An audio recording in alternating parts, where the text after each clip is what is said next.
আজি আমাৰ দুপৰীয়াৰ সাজত জিকাইৰি মাছ। মাছ ভাজা হৈ গ'ল।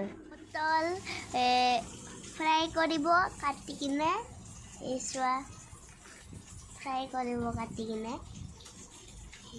এই পটল ভাজা হৈ গ'ল আৰু মাই চেলাই থৈ দিছে, ইটা আৰু ৰান্ধিব। পিঁয়াজ আৰু এই নহৰু আৰু এই এক টুকুৰা সৰু চাই আদা আৰু শুকান জলকীয়া 3টা আৰু অলপমান জিৰা, এই গোটেইখিনি জিকা আলুত এই মছলা ইমাহান।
ইটা আমি খাম জিকাইৰি মাছ, ইটা আমি খামেই